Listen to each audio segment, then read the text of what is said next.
difícil es concentrarnos. Una de las herramientas que el diablo y las potestades diabólicas más utilizan en estos tiempos es la distracción, ¿verdad? La distracción.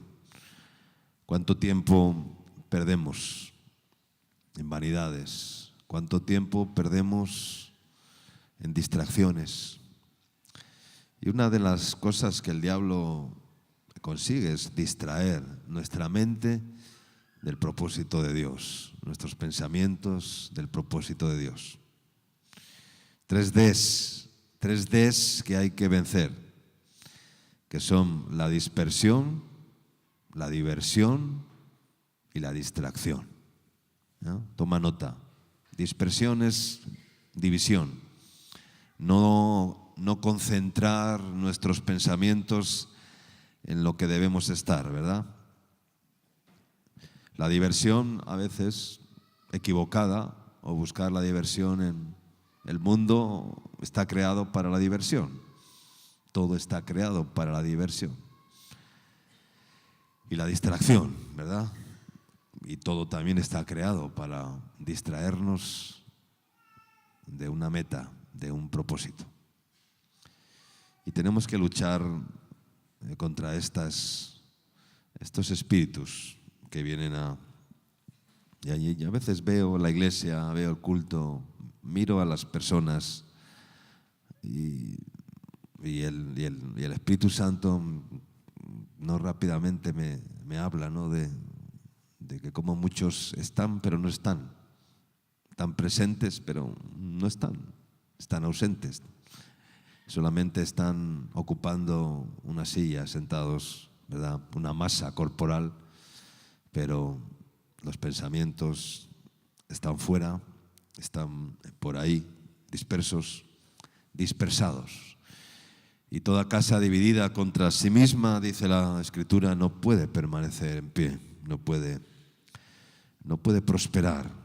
Y el diablo se interesa mucho en dispersar, en fragmentar nuestra mente para que no pensemos una misma cosa, para que el Espíritu Santo no pueda estar creando un espíritu de unanimidad, no solamente entre el cuerpo, ¿verdad?, sino a nivel personal, ¿verdad? Estamos muy fragmentados. Una persona fragmentada es una persona dividida, ¿verdad?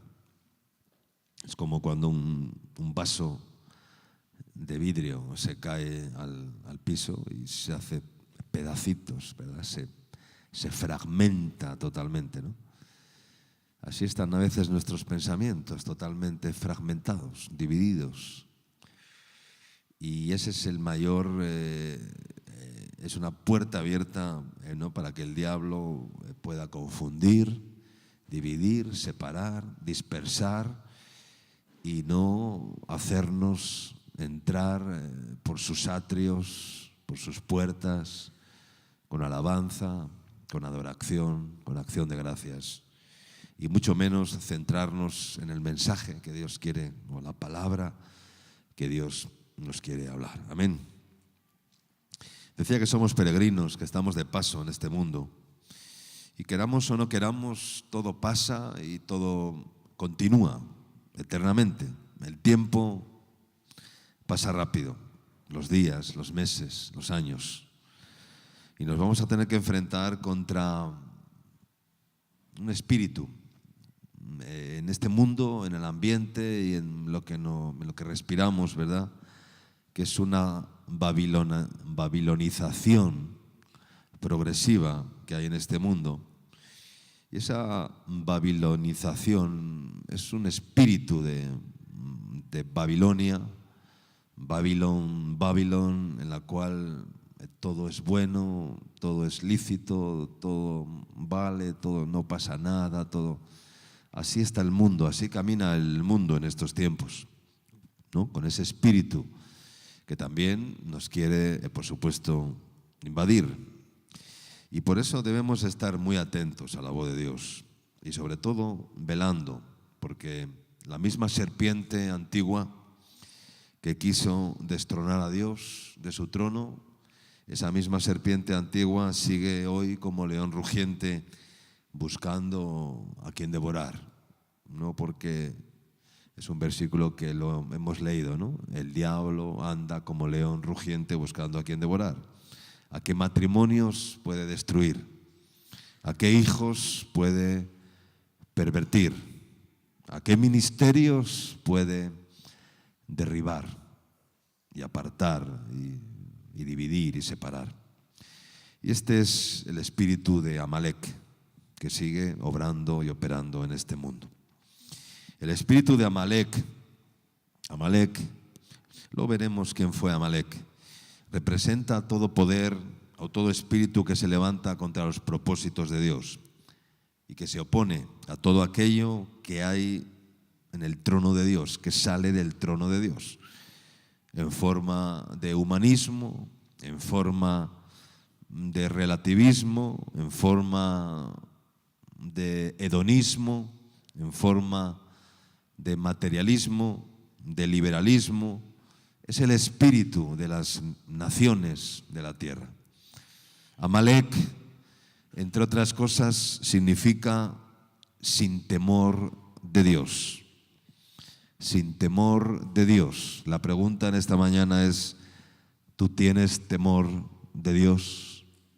¿Tienes temor de Dios o no tienes temor de Dios? Hay personas que no tienen temor de Dios. Y esto es muy serio. Deuteronomio capítulo 25, versículos 17 a 19.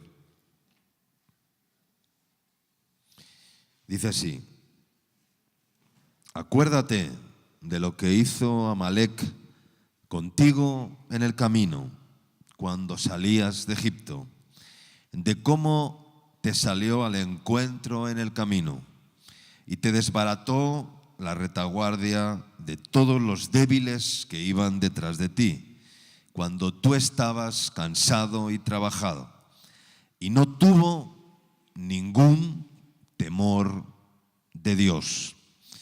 Por tanto, cuando Yahvé tu Dios te dé descanso de todos tus enemigos alrededor, en la tierra que Yahvé tu Dios te da por heredad para que la poseas, borrarás la memoria de Amalek de debajo del cielo. No lo olvides. Amén.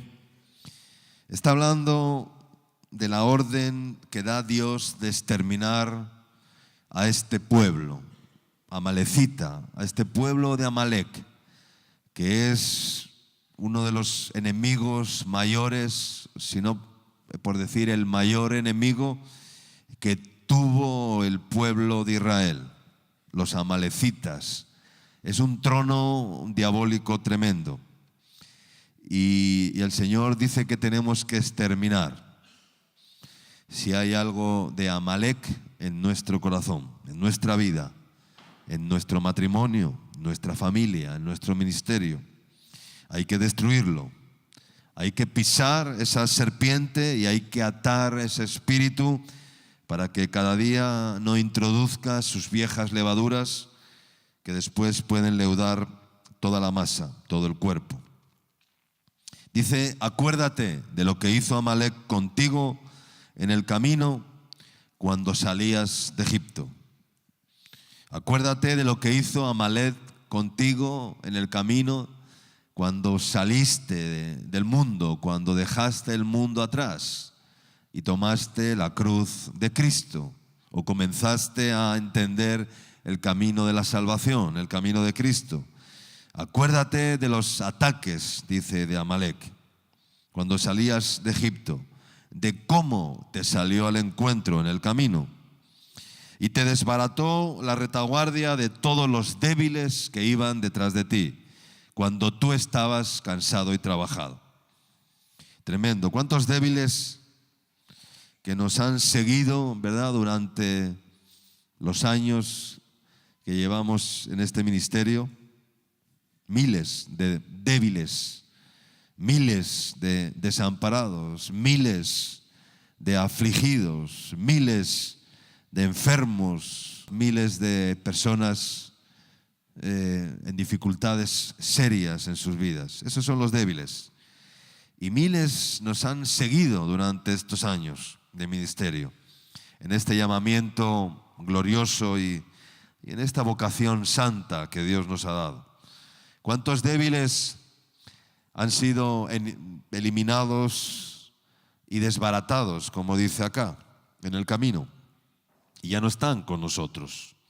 ¿Cuántos leprosos que fueron llamados por el Señor para que fueran por el camino obedeciendo a los sacerdotes, como dice la Escritura, y por un tiempo fueron beneficiados al participar de la gracia de Dios que Dios nos ha dado en este ministerio, y han sido limpiados mientras estaban en el camino, pero que luego no se volvieron a dar gracias a Dios para servirle y vivir consagrados a Él, en agradecimiento por el favor o por los favores recibidos.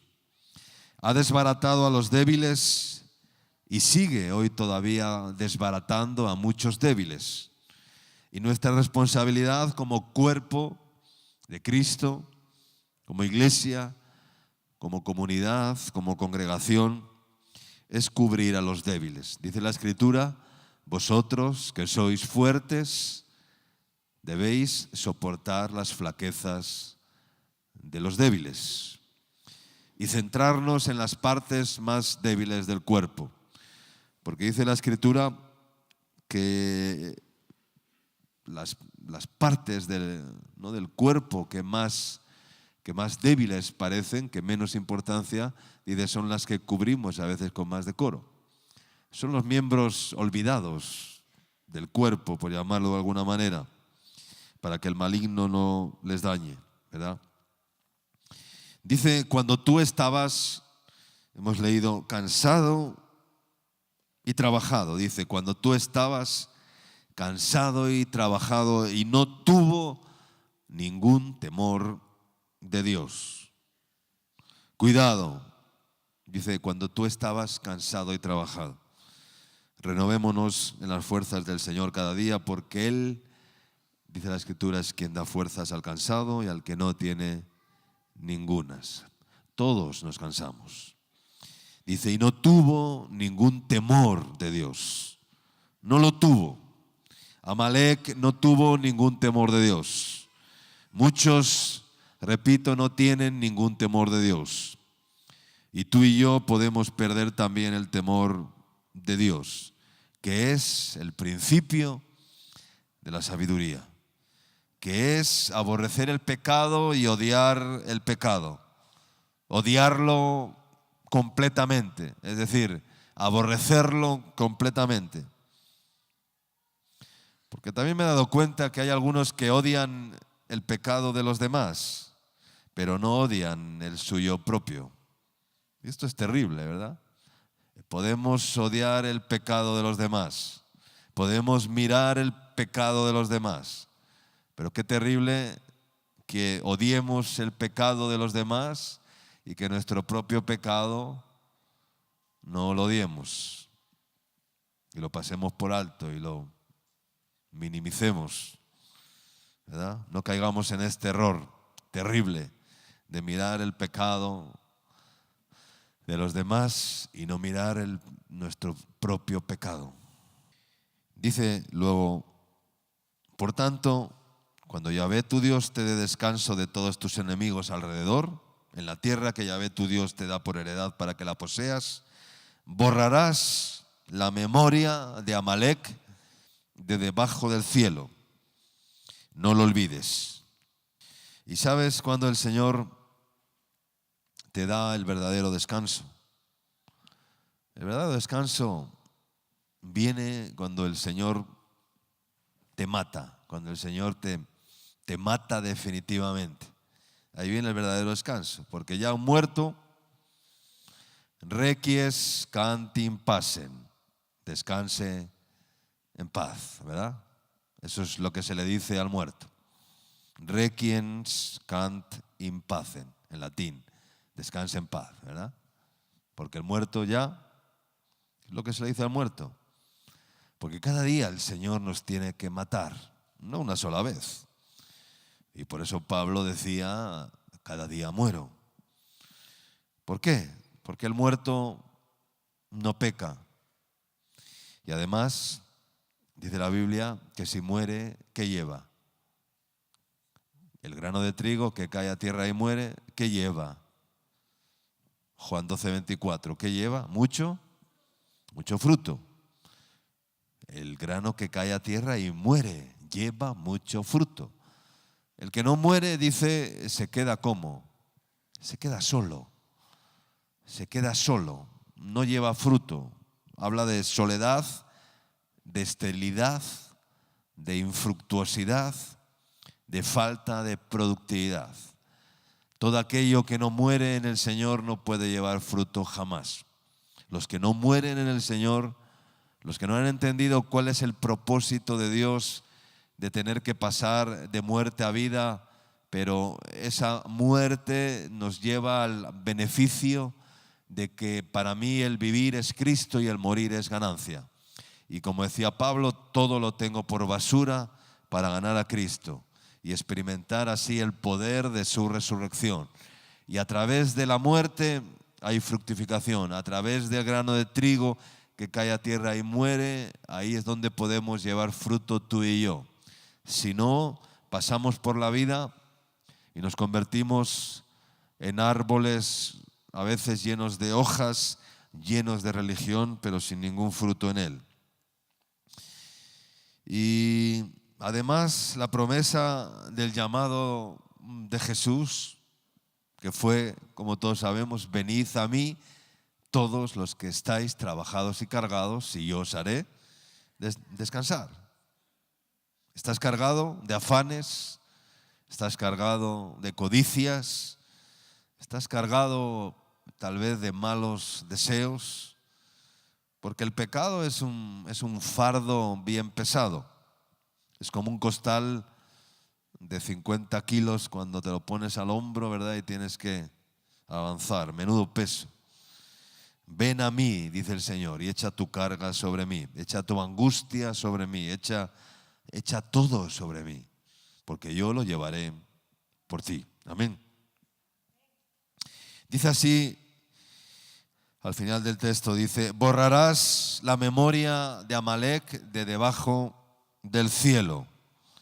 No lo olvides. Borrarás la memoria de Amalek de debajo del cielo. No lo olvides. Y el cielo más cercano que tenemos, ¿cuál es? A ver, miren para arriba. Miren un poco para arriba. ¿Cuál es el cielo más cercano que tenemos? Es el techo de nuestra casa. ¿Has mirado al cielo? ¿Qué has visto? Has visto el techo, ¿verdad? A veces a las estructuras que se ponen en los locales, en las casas, en los edificios, se llama cielo raso, ¿verdad? Es el falso techo, cielo raso. El primer cielo que vemos cuando miramos para arriba es nuestro propio techo, el techo de nuestra casa. Y ese es el primer cielo que tenemos que mirar. Antes de mirar otro cielo, tenemos que mirar nuestra propia casa. ¿Cómo está el cielo de mi casa? ¿Cómo está el techo de mi casa? Y el techo es nuestra cabeza también, ¿verdad? Porque es la parte más alta del cuerpo. Ese es nuestro techo. Cuando la cabeza se duele, ¿verdad? Todo el cuerpo, cuando te duele la cabeza, ¿verdad? Como que te duele todo el cuerpo, ¿verdad? Y cuando la cabeza está doliente, todo el cuerpo se resiente, ¿verdad? El cielo más cercano que tenemos es nuestro propio techo, nuestra propia casa. Dice, borra la memoria de Amalek de debajo del cielo. Borra ese espíritu de división, ese espíritu que va contra la autoridad de Dios, que va contra la potestad de Dios, que va contra el señorío de Cristo en tu vida. Dice, bórralo de tu cielo, bórralo de tu techo. Pero después, donde quiera que vayamos, cuando salimos a la calle, ¿verdad? A las calles, miramos al cielo y también tenemos que borrar del cielo esos principados diabólicos. Porque es arriba donde los principados y las potestades operan, dice, desde las esferas celestes, haciendo toda esa clase de maldades contra los seres humanos. Porque no tenemos lucha contra carne y sangre, sino contra principados, contra potestades, contra huestes espirituales de maldad en las regiones celestes, dice la Biblia. Todos los días agarra esa goma gigante de borrar de la oración en el poder del Espíritu Santo para atar y reprender y borrar todos esos espíritus contrarios y clamar que se abra el cielo. Amén. Y decir, cielo, ábrete sobre mi casa, sobre mi vida, sobre mi familia, sobre mi hogar. Abre los cielos, Señor. Y no estorbes para que el cielo se abra y la gloria de Dios descienda sobre tu vida, tu casa, tu familia, tu hogar, tu ministerio. Amén. Y le digas, o sales de acá, demonio, o te mando al Hades. Cuando a un demonio le mencionas el Hades y le dices que le vas a mandar al Hades, así con autoridad espiritual, hablándole con autoridad, a ti te digo, demonio, vete de aquí y vuelve al Hades. Cuando escucha el Hades, los demonios se horrorizan, porque no quieren descender allí nuevamente. Unos demonios que fueron echados de un endemoniado allí en la región de Gadara, el gadareno, que tenía una legión de demonios, ¿verdad? Cuando fueron expulsados, cuando Jesús obró y expulsó los demonios de aquel joven gadareno, dice que los demonios rogaron para que les permitiese entrar, ¿en dónde? En un hato de cerdos, en una manada de cerdos. ¿Por qué pidieron a Jesús que les dejara entrar en una manada de cerdos? Porque no querían descender ¿a dónde? Al Hades, porque querían todavía permanecer en algún lugar. Y entonces le pidieron a Jesús que les dejara entrar en una manada de cerdos. Pero hay que orar con verdadera fe, con verdadera autoridad. La oración no es un rito, la oración no es un método, la oración no es algo aprendido. ¿Cuánto nos cuesta orar y aprender a orar? Y mucho más aprender a orar y tener autoridad cuando oramos. Que eso es lo más difícil. Porque la autoridad espiritual viene, número uno, por la santidad. Sin santidad no hay autoridad. ¿Quieres tener autoridad? Pues primeramente vive en santidad, porque si no, no tendrás autoridad ninguna. Tus oraciones serán rezos religiosos, métodos, palabras aprendidas que no tendrán ningún poder, ninguna repercusión en el mundo espiritual. ¿Sabes quién era Amalek? Amalek era nieto de Esaú. ¿Se acuerdan de Esaú? Esaú el profano, que hablábamos el otro día, Esaú el carnal, Esaú el que vendió la primogenitura, Esaú el cazador, Esaú el que se casó con mujeres impías y fue el tormento para su madre Rebeca. Ese es el origen de Amalek. Está escrito en Génesis 36, 12, como una referencia, para que lo investigues. Dice, y Timna fue concubina de Elifaz, hijo de Esaú. y ella le dio a luz a Amalec. Estos son los hijos de Adá, mujer de Esaú. Totalmente profanos, porque un profano que va a engendrar a otro profano, y así sucesivamente, de generación en generación. Un carnal que va a engendrar a otro carnal, porque todo se reproduce según su ¿qué? Según su género y según su especie, ¿no? Según su género. No podemos reproducirnos en lo que no somos, ¿ya? Cada uno se reproduce en lo que es, ¿verdad? Los hijos son una sucesión de lo que son los padres, y así sucesivamente. Todo es de generación en generación, porque no podemos cosechar lo que no hemos sembrado. No podemos reproducirnos en aquello en lo cual no hemos trabajado antes. Entonces, esto es importante.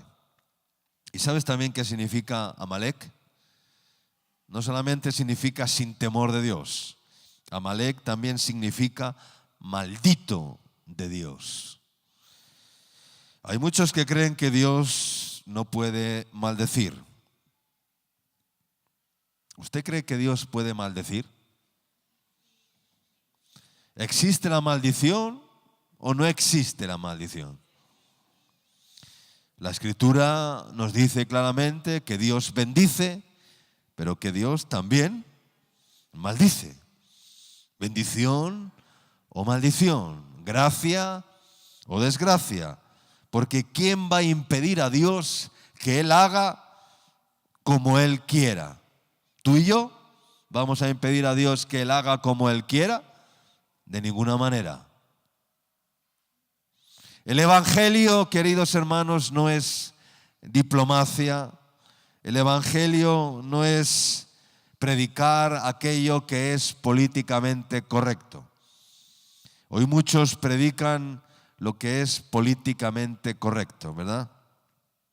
Y por no ofender, pues no dicen cosas demasiado comprometedoras, ¿verdad? Predican un evangelio políticamente correcto, para que las personas no se ofendan, para que las personas estén tranquilas, ¿verdad? Sin molestar a nadie, ¿verdad? Sin ofender a nadie, sin comprometer a nadie. Pero ese no es el evangelio. El evangelio no es una diplomacia, el evangelio no es una política religiosa, no es una... Estamos mal si pensamos que el evangelio es eso. El evangelio no es eso. ¿Es vida o es muerte? ¿Cuánto dicen amén? Dice, hoy pongo delante de ti la vida o la muerte, la bendición o la maldición. Está escrito en la Escritura. Jesús dijo, arrepentíos o pereceréis. Amalec también significa feroz, ladrón, destruidor, el que lame. Es un principado diabólico de los más terroríficos. Leamos Éxodo capítulo 17, versículos del 8 al 16. Entonces vino Amalec y peleó contra Israel en Refidim. Y dijo Moisés a Josué, escogeos varones y sal a pelear contra Amalec. Mañana yo estaré sobre la cumbre del collado y la vara de Dios en mi mano. E hizo Josué como le dijo Moisés, peleando contra Amalec. Y Moisés y Aarón y Hur subieron a la cumbre del collado. Y sucedía que cuando alzaba Moisés su mano, Israel prevalecía, mas cuando él bajaba su mano, prevalecía Amalec. Y las manos de Moisés se cansaban, por lo que tomaron una piedra y la pusieron debajo de él, y Moisés se sentó sobre ella, y Aarón y Hur sostenían sus manos, el uno de un lado y el otro del otro lado. Así hubo en sus manos firmeza hasta que se puso el sol. Y Josué deshizo a Amalec y a su pueblo a filo de espada. Y Yahvé dijo a Moisés, escribe esto para memoria en un libro. Y di a Josué que raeré del todo la memoria de Amalek de debajo del cielo. Y Moisés edificó un altar y llamó su nombre Yahvé Nisi. Yahvé es mi bandera, Dios es mi estandarte, Dios es mi bandera. Y dijo: por cuanto la mano de Amalek se levantó contra el trono de Dios, de Yahvé, Yahvé tendrá guerra con Amalek de generación en generación. Siempre con la vara, ¿en dónde? ¿La vara en dónde? La mano, la vara en la mano. El símbolo del cetro de Judá, de la autoridad del rey. Hoy en día, en el mundo, en la sociedad, en las familias, en la iglesia, hay falta de vara de Dios, de vara de autoridad, de mando, ¿verdad? Cada vez hay menos vara. Y la vara de Dios, la autoridad de Dios, ha sido quitada por este principado diabólico que se llama Amalek. Hay mucho callado, demasiado callado.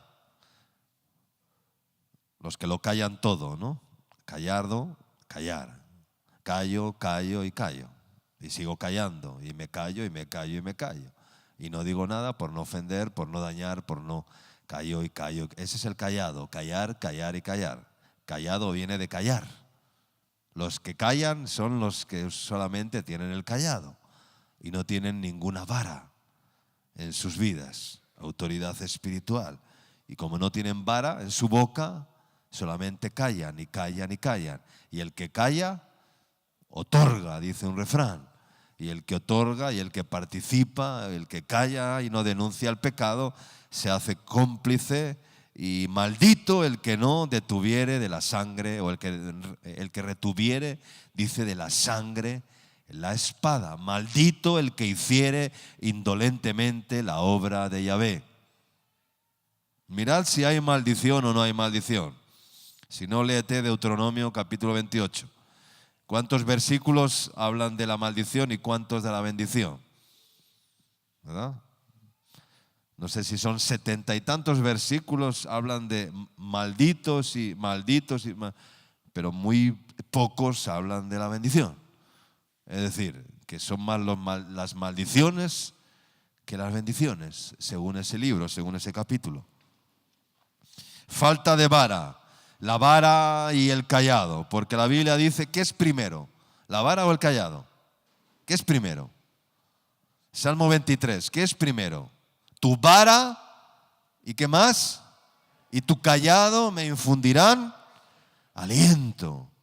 No dice tu callado y tu vara, no, tu vara y tu callado me infundirán aliento. Moisés tuvo que entender también el significado de la vara. ¿Se acuerdan de aquel texto en Éxodo capítulo 2 cuando el Señor le dice a Moisés, ¿qué tienes en la mano? Le pregunta el Señor.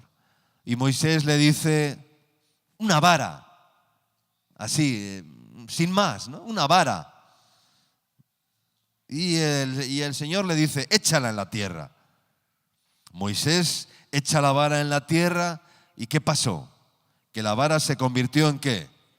En una culebra, en una serpiente. Y entonces Moisés, al ver la serpiente, huye de ella. Entonces le dice el Señor a Moisés, extiende tu mano y tómala por la cola a la serpiente. Y Moisés obedeció, extendió su mano, tomó a la serpiente por la cola y dice, y se volvió vara en su mano. Entonces le dijo el Señor, por eso creerán que yo, o que se te ha parecido el Señor tu Dios, el Dios de tus padres, el Dios de Abraham, de Isaac y de Jacob, está contigo. Por esta señal que has visto y que yo te he permitido que que tuvieras esa experiencia. ¿Y por qué? Porque a veces a nuestros ojos lo que tenemos en nuestras manos tal vez nos parezca como nada, por no decir nada. Sin embargo, si algo tienes es porque Dios te lo ha dado. ¿Cuánto dicen amén? Con el propósito de que lo uses para el cumplimiento de la visión que Él ha puesto dentro de ti y del llamado que Dios ha puesto dentro de ti y de la vida que Dios ha puesto dentro de ti. Muchas personas viven diciendo, cuando tenga dinero, cuando la suerte me acompañe, cuando alguien me regale, cuando alguien me dé, haré aquello que me propongo hacer, cuando esto me salga bien, pero no se dan cuenta de que lo que tienen en sus manos puede convertirse en la herramienta que los llevará a levantarse y a cumplir los sueños, las metas y los propósitos que Dios puso y determinó dentro y para sus vidas. ¿Cuánto dicen amén? Lo que tienes en tus manos puede ser tan poderoso o tan débil como tú y yo lo creamos. Moisés utilizaba aquella pequeña vara únicamente ¿para qué? Para sostenerse y para guiar el rebaño que él pastoreaba en el desierto, que eran las ovejas de su suegro Jetro. Moisés era pastor de ovejas y Moisés no usaba la vara para alzar la vara y golpear a la peña y ahí por medio de la vara hablar a la peña y por medio de la vara abrir las aguas del Mar Rojo. No, eso no lo había entendido todavía Moisés. Para Moisés en aquel tiempo la vara era solamente un instrumento que él usaba para apoyarse, caminar y guiar el rebaño, nada más. Era una herramienta muy simple la vara para Moisés. Pero cuando Dios viene a su vida y le hace ver aquella experiencia y le dice, ¿qué tienes en tu mano? Y Moisés, así como el que no dice nada, dice, pues una simple vara, ya, échala al suelo, échala al piso. Y entonces cuando tuvo aquella tremenda experiencia, entonces Moisés entendió cuál era el poder que Dios le quería dar por medio de aquella vara que había puesto en su mano. ¿Cuánto dicen amén? Y del poder que tendría si la utilizaba como debía utilizarse. El asunto a veces no es lo que tenemos en nuestras manos, sino cómo usamos lo que tenemos en nuestras manos. Amén. Mucha gente tiene dones, talentos, habilidades, posiciones, pertenencias, pero no las utilizan como es debido, lo cual da como resultado que se atrofien y se desvanezcan, ya que nunca le dieron el uso correcto. Dios nos quiere hacer ver que aquello que está en nuestras manos es más efectivo si aprendes a utilizarlo de la forma debida, de la forma correcta. Hay gente que no tiene nada, pero tiene mucho. Y hay gente que tiene mucho y no hace nada. Entonces, usemos lo que tenemos. ¿Cuántos dicen amén? Usemos la vara de Dios o los dones, los talentos que Dios ha puesto en nuestras manos. Amén. Leímos en el texto anterior, en el verso 10, dice que hizo Josué como Dios le dijo, como le dijo Moisés, peleando contra Amalec. Y Moisés y Aarón y Hur subieron a la cumbre del collado, y sucedió que cuando alzaba Moisés su mano, Israel prevalecía, mas cuando él bajaba su mano, prevalecía Amalec. Y las manos de Moisés se cansaban, lógicamente, por lo que Aarón y Hur tomaron una piedra, lo pusieron debajo de él, Moisés se sentó y Aarón y Hur le sostenían las manos, el uno de un lado y el otro del otro lado, y así hubo, dice, firmeza hasta que se puso el sol. Qué bueno es poder levantar las manos para clamar a Dios, amén. Entonces esa gimnasia, levantar las manos, a veces le dices en la iglesia, levanta las manos, ¿verdad? Y las manos como que nos pesan, ¿verdad? ¿Cuánto nos cuesta levantar las manos al Señor? ¿Cuánto nos cuesta entregarnos al Señor? ¿Cuánto nos cuesta levantar las manos al cielo para clamar y decir: Señor, descienda tu gracia, tu sabiduría, tu poder, tu autoridad, tu unción? Y levanto mis manos para tocar tu manto, para atar y reprender las potestades maléficas. Esa es parte de la batalla diaria de la fe. Dice: así hubo en sus manos firmeza hasta que se puso el sol. Firmeza. Estad firmes y constantes, dice la Escritura, creciendo en la obra del Señor siempre, sabiendo que vuestro trabajo en el Señor no es en vano. Amén. Estad firmes, dice, y habiendo acabado todo, estad firmes, tomando toda la armadura de Dios para poder resistir en el día malo, en el día de la prueba, en el día de la adversidad. Qué importante es la firmeza, qué importante es la constancia, qué importante es estar firmes como clavos hincados en la casa de Dios, como olivos plantados en la casa de Dios, como palmeras plantadas en la casa de Dios, que se doblan, pero que el viento no las tumba, se doblan y vuelven a pararse firmes, ¿verdad? Versos 13 en adelante dice: y Josué deshizo a Amalec y a su pueblo a filo de espada. Y Yahvé dijo a Moisés: escribe para memoria de un libro y di a Josué que raeré del todo la memoria de Amalec de debajo del cielo. Y Moisés edificó un altar y llamó su nombre Yahvé Nisi. Jehová es mi bandera, mi estandarte. Y dijo: por cuanto la mano de Amalec se levantó contra el trono de Dios, Yahvé tendrá guerra contra Amalec de generación en generación. La guerra continúa. Amén.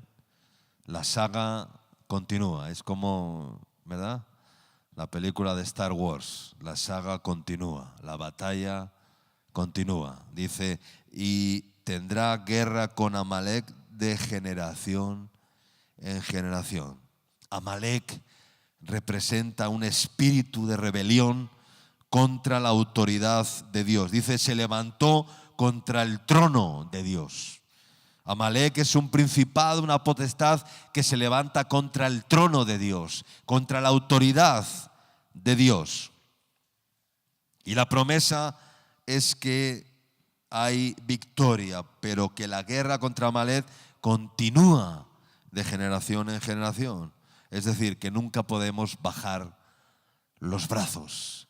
Y por eso Aarón y Hur entendieron muy bien que cuando Moisés alzaba su brazo, su autoridad, Israel prevalecía. Pero cuando los brazos de Moisés, que lógicamente se cansaban, y Moisés bajaba los brazos, entonces Amalec prevalecía. Entonces pensaron: vamos a sostener los brazos de Moisés.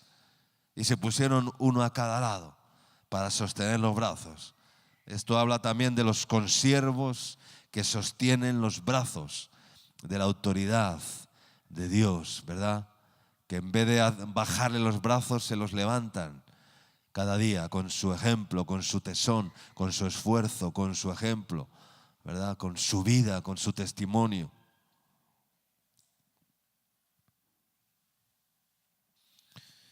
Y esa es la guerra, la batalla espiritual.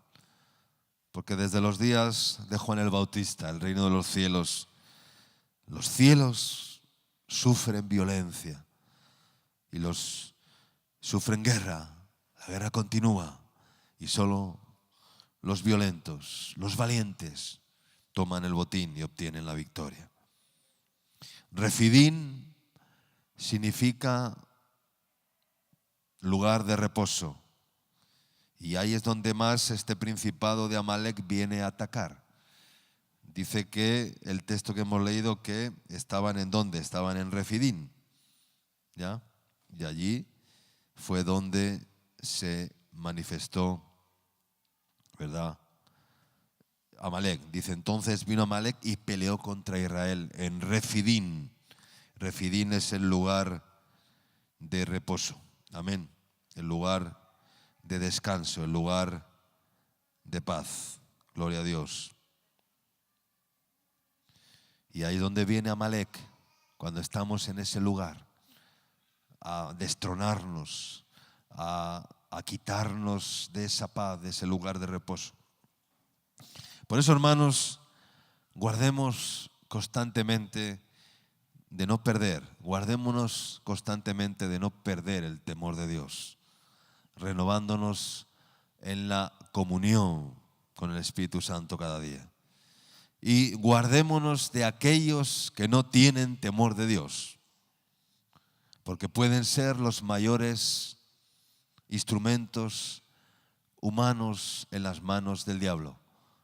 Aquellos que no tienen temor de Dios, aquellos que nunca han tenido temor de Dios, o de aquellos que lo han perdido, porque hay algunos que tuvieron pero lo perdieron, lo cual es mucho peor todavía, porque puede ser 7 veces peor que cuando vino y conoció al Señor, porque mejor es lo poco con temor de Yahvé que el gran tesoro donde hay turbación, dice el libro de Proverbios. Cuidado con pelear con Amalek sin tener la vara de Dios en tu mano, sin tener la unción divina. Cuidado con pelear contra principados sin estar santificados, porque Él conoce los puntos débiles y sabe por dónde tiene permiso.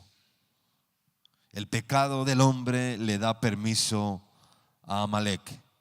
El pecado no redimido, el pecado no borrado, el pecado no limpiado le da permiso a Satanás, le da derecho a Satanás para venir y hacer su obra destructora. Leamos Números capítulo 14, versículos 39 a 42.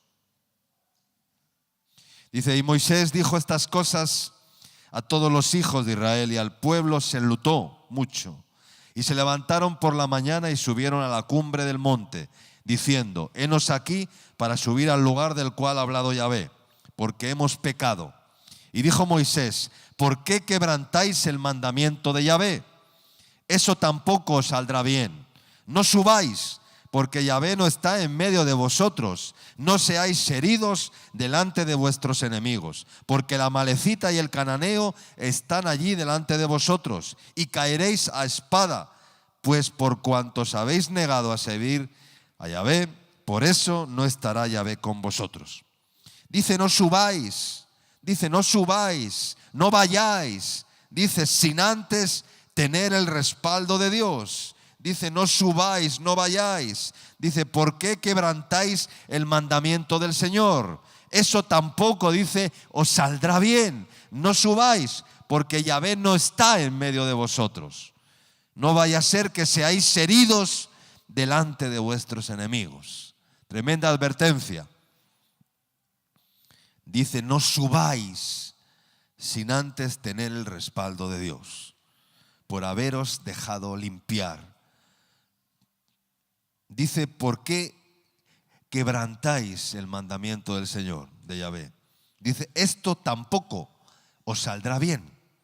Cuidado, está diciendo el Señor, no te va a salir bien si insistes en tomar decisiones sin el temor de Dios, sin la aprobación de Dios.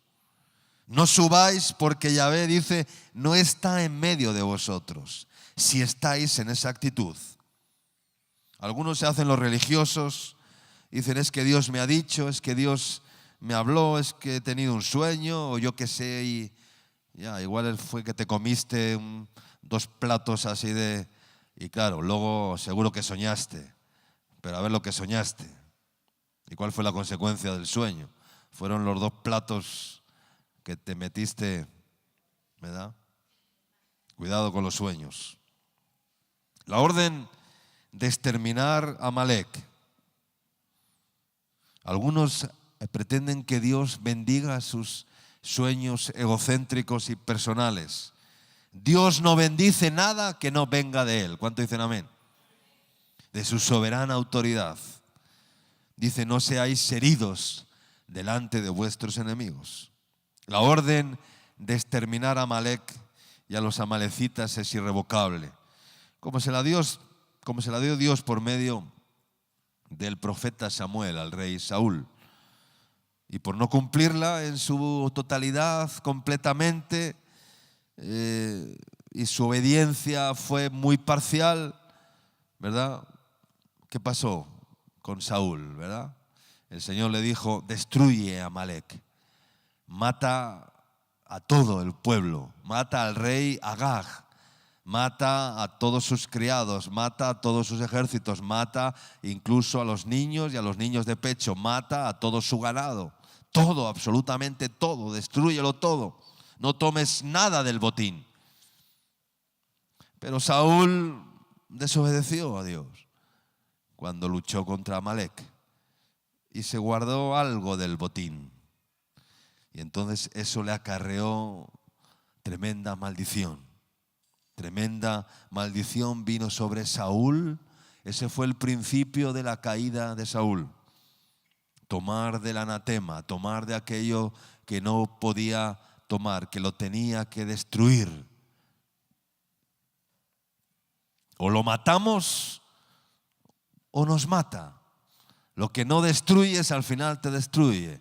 Lo que no tomas autoridad sobre ello en tu vida, al final destruye tu vida. Lo que no posees, te posee. Así es la vida espiritual. Lo que no aniquilas en su momento, vuelve a aparecer una y otra vez en tu vida. Lo que no destruyes completamente, vuelve a reproducirse. Y es así en la vida, hermano. O lo matas o te mata. O lo destruyes completamente o te destruye. O conmigo o contra mí. O con mi voluntad o contra mi voluntad. Hay muchos que quieren ser neutrales y vivir en esa neutralidad de querer agradar a todos, de quedar bien con todos. Y no se puede quedar bien con todos. No, la verdad solo tiene un camino. Y a veces el camino de la verdad te va a traer conflictos, te va a traer enemigos, te va a traer...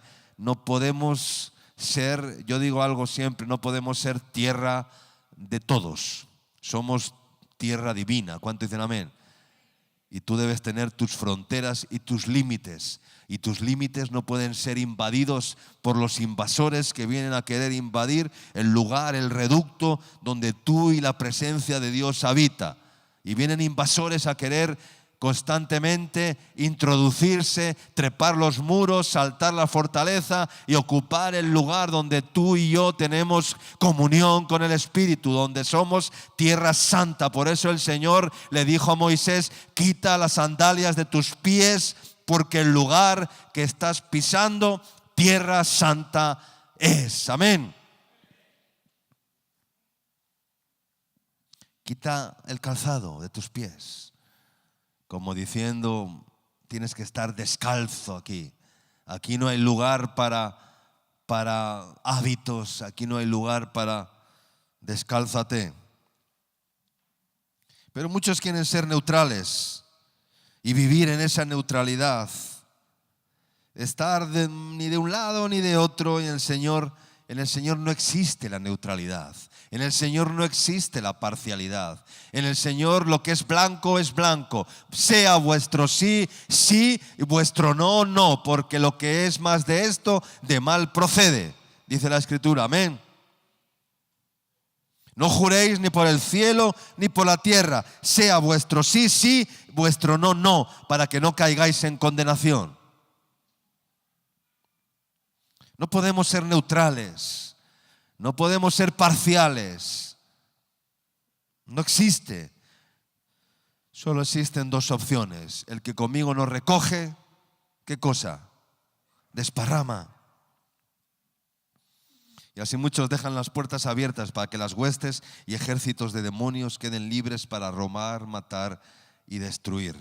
Mira lo que dice, y con esto termino, Números 33, versículos 55 y 56. Dice: y si no echareis a los moradores del país de delante de vosotros, sucederá que los que dejareis de ellos con vida serán por aguijones en vuestros ojos y por espinas en vuestros costados, y os afligirán, dice, sobre la tierra en que vosotros habitaréis.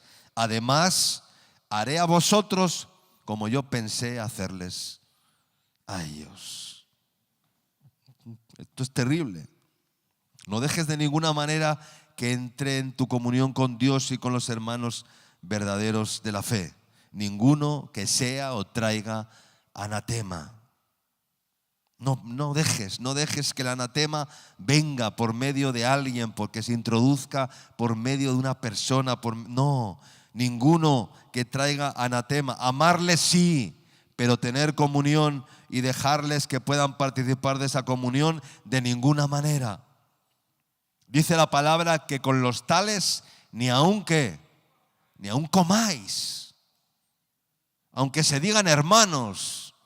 Es tremenda la palabra de Dios. Algunos creyentes tropiezan con algunos textos bíblicos que son tan fuertes que nuestra mente racional no entiende cómo Dios a veces puede ser tan severo y radical. Pero debemos saber interpretar bien las Escrituras para entender el lado espiritual de todas las cosas. Si en la iglesia permites que entre el espíritu de Amalek, pues la división está servida. Por eso la epístola a Judas dice que hay algunos que son 2 veces muertos y 2 veces ¿qué? Desarraigados. Algunos que estábamos muertos en nuestros delitos y pecados, Él nos resucitó para morir nuevamente en Cristo. Esa es la conversión. Pero algunos contristan de tal manera al Espíritu Santo que tienen otra muerte. Fueron arrancados del mundo, arraigados en Cristo, pero son desarraigados y otra vez plantados en el mundo. ¿Qué crees que significa la palabra esa cuando dice el Señor: si tuvierais fe como un grano de mostaza, diríais a este árbol sicómoro, desarráigate y plántate en el mar? Esa palabra a veces es la autoridad profética de decir a alguien: te desarraigo del cuerpo de Cristo, donde estás envenenando, donde estás siendo tropiezo, donde estás destruyendo, donde estás contaminando, y te planto nuevamente en el mar de este mundo, por muy duro que parezca. Eso es lo que significa. Es muy duro decir esto o hacer esto, pero si el Señor así lo dispone. Jesús dijo: si permaneciereis en mi palabra, seréis verdaderamente mis discípulos y conoceréis la verdad, y la verdad os hará libres. Pero dice: si permaneciereis. No te muevas. Está diciendo el Señor: no te muevas. ¿Dónde vas? ¿Qué es esa decisión que estás tomando? ¿Qué es ese camino que estás tomando? No te va a ir bien, dice, no te saldrá bien, hemos leído. Tus enemigos se volverán contra ti y serán aguijones en vuestros ojos y espinas, dice, en vuestros costados. No saques los pies del tiesto, se suele decir, ¿verdad? Porque si sacas los pies del tiesto, ¿qué pasa? Es un refrán, es un dicho, ¿no? No saques los pies del tiesto, de la maceta, no saques los pies. Saúl, por no destruir a Amalek, el anatema, ¿cómo terminó? Se suicidó, se echó sobre su espada. Un ungido de Dios, un hombre ungido para ser rey sobre Israel, sobre el pueblo de Dios y gobernar. Terminó echándose sobre su propia espada por no destruir a Amalek. Amén. Hermanos, no perdamos nunca el temor de Dios. ¿Cuánto dicen amén?